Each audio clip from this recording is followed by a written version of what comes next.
Hey everyone, today I'm working on a Pottery barn finish, and I've got this table here that I have cleaned and primed, and then I have painted 2 coats of the Rust-Oleum aged gray chalk paint. And so I've let that dry, and then after it's dried,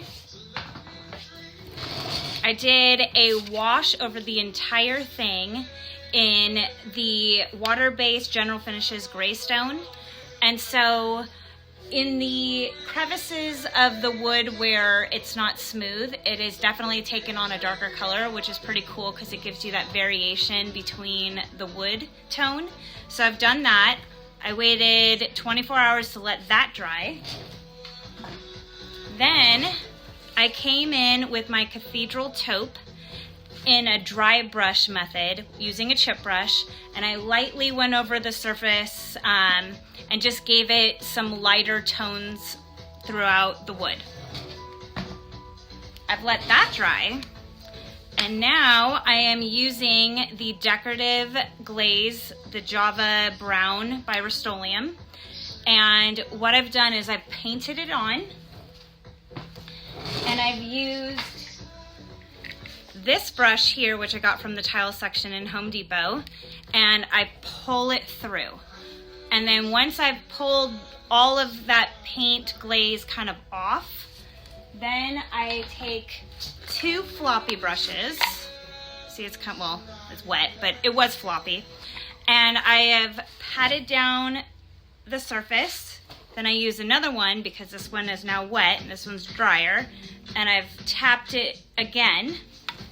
Then, a lot of work, I've taken another chip brush here, and I made this one, I didn't cut the bristles off of this because I wanted it kind of fluffy looking.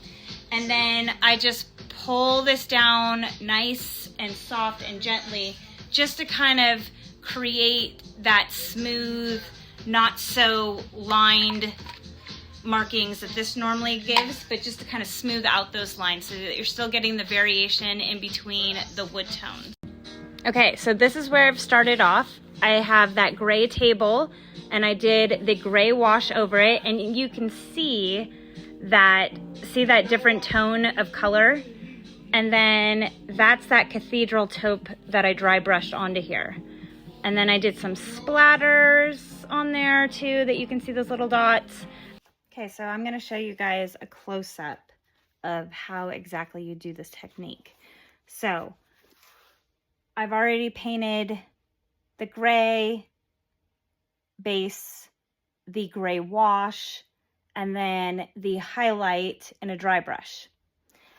And then I'm going to take my glaze in the Java Brown, and I'm just going to paint it on. And so you pretty much want like a heavy coat, because you want to coat that entire area. You see how it's like pretty coated?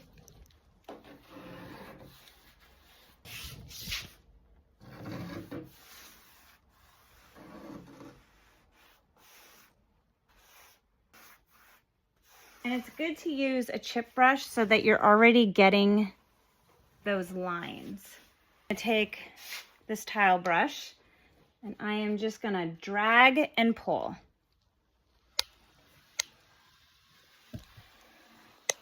Just like so. And then you're going to start at the other end and go back the other direction. I like to wipe off my bristle brush so that way I'm not getting extra material back onto this.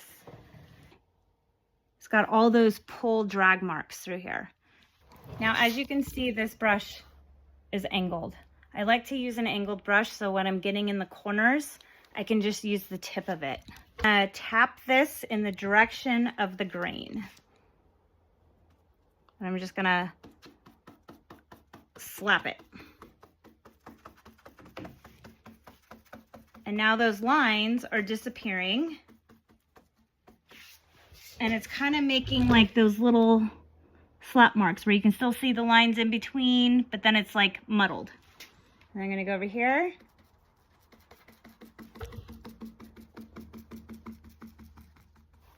Okay, so now since this whole thing has been slapped, make sure you get up in those corners.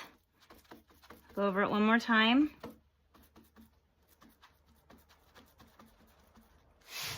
Now I'm going to use this brush, which is flat, and I'm going to do the same thing.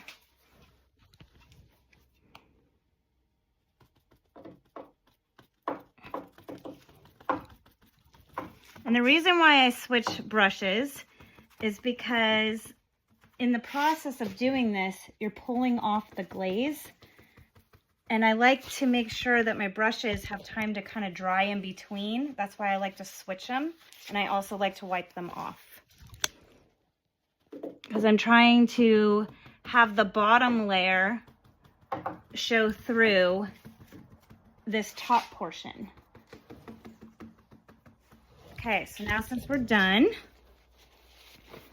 I'm going to take my last brush, which is the fluffy chip brush, and I am just going to lightly pull it. I'm going to start in the corner. I'm going to dab it. That way I don't have a big puddle in the corners. Kind of just brush it down. And now I'm going to lightly drag this across. I'm going to start over here. And the whole point of this is just to kind of get rid of those initial smudges and lines and kind of smooth out the finish.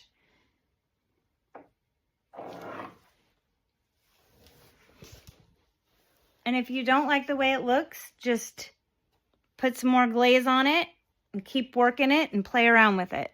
Okay, so this is what all of that technique does.